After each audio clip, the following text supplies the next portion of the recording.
Hello Gunters.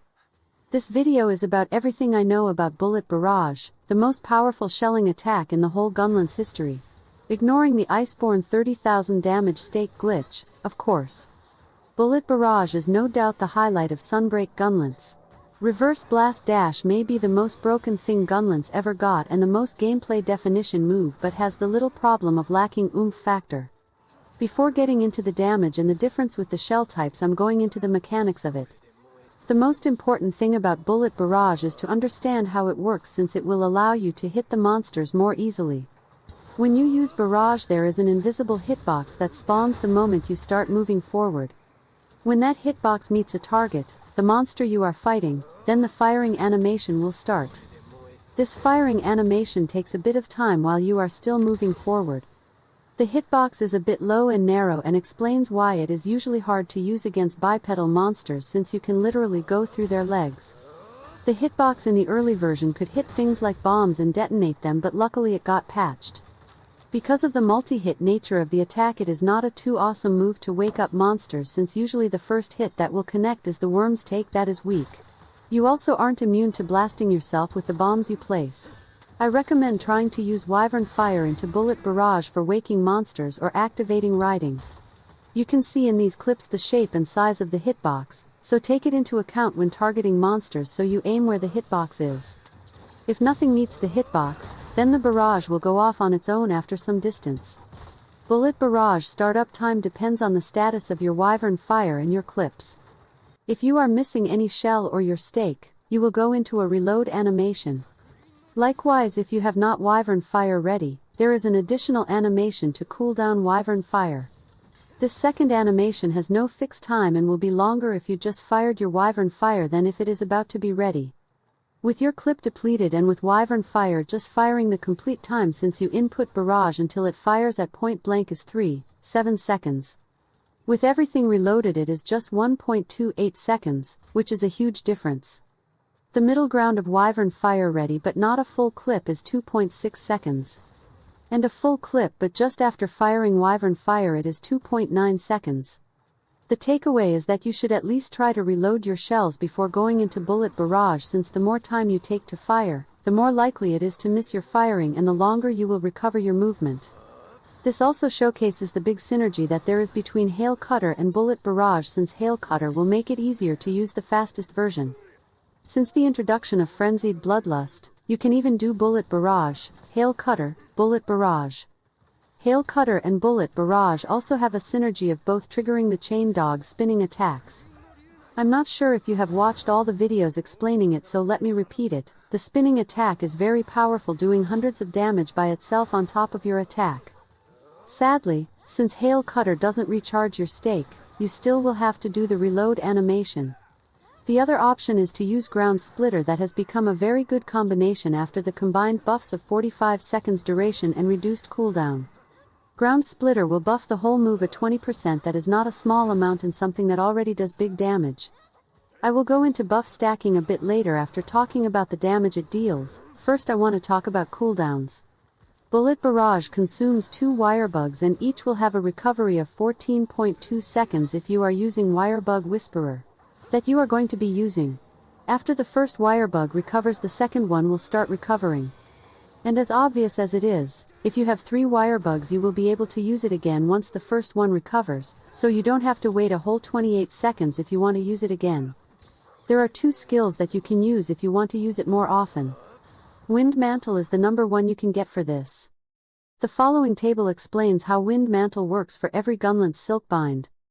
At level 3 it will give you a 10% base cooldown reduction, cutting the recovery to 12.91 seconds, but you really aren't going to use this base value. Wind Mantle upgrades after 15 hits, and with Bullet Barrage you meet it with 1 use of long or normal versions, as long as you don't miss it.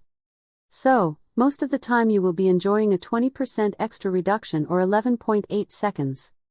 At max level, that is landing a second BB, you will get a 40% cooldown reduction for 10.1 recovery, that is very short. You normally couldn't use Bullet Barrage twice in a row, but thanks to the skill Frenzied Bloodlust you can have 4 wirebugs at once.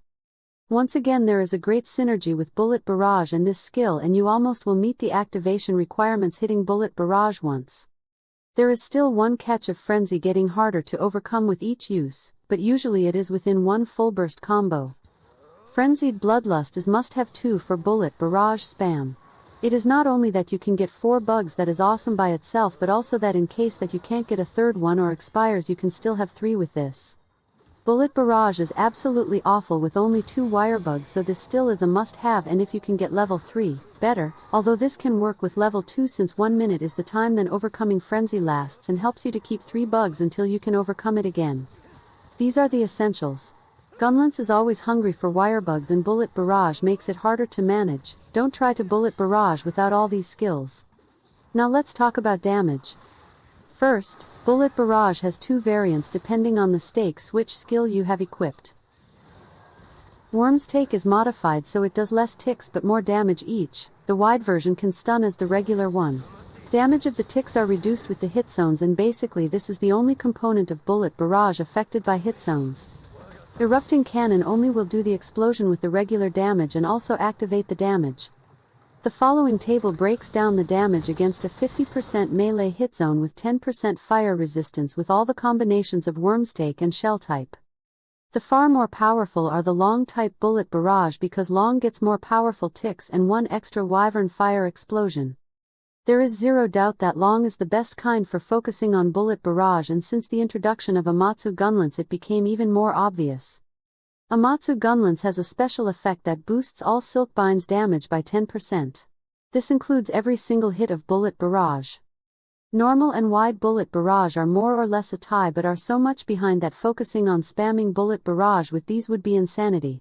I can see the point of having Bullet Barrage with wide Gunlance because the number of hits can help activate Powder or Wind Mantle, but these are only secondary.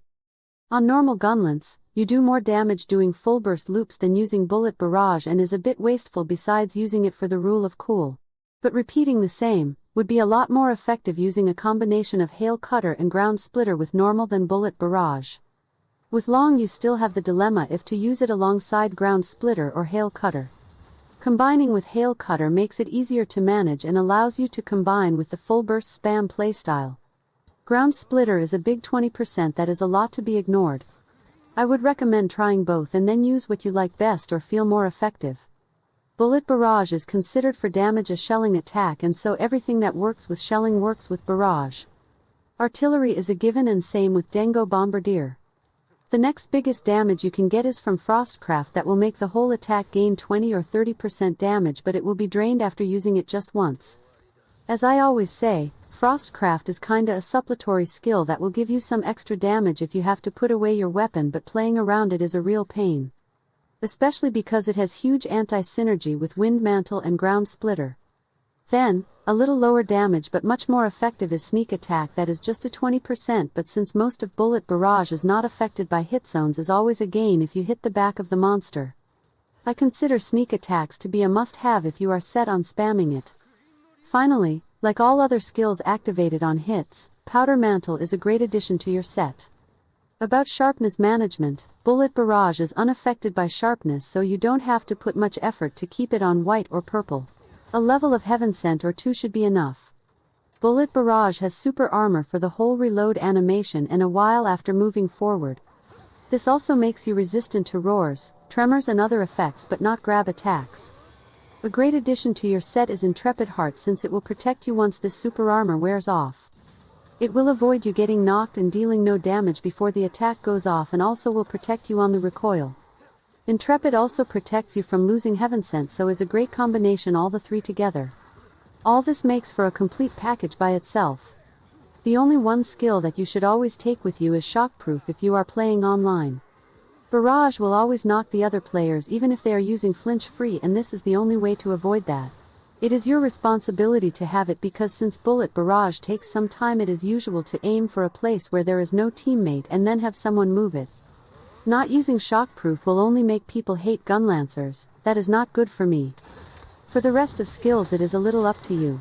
If you are on single player, the idea would be to increase your survival with skills like Recovery Up, Blood Right plus Partbreaker, or the always good fillers of Defense Boost and Divine Blessing. If you are on multiplayer, then consider going into a side role of Medic using Wide Range since you have the spare room and it is easy to survive if monsters focus on other players. Defiance is also great for the protection against roars. To close the video, since I don't have much more to talk, there are two things. One is that you can cancel part of the recovery of bullet barrage by using quick or guard reload. It is very usual to do bullet barrage and then quick reload into blast dash to get back close to the monster to keep the attack. The other important thing is the combo of wyvern fire into bullet barrage. This is the most powerful way to wake a monster or make use of a big opening. This of course only is practical if you are using hail cutter, since otherwise you almost never will have wyvern fire ready. And this is all about bullet barrage. The next video will be about erupting cannon, that is the other wonderful addition to the Gunlance arsenal. Thanks for watching. See you in the hunt.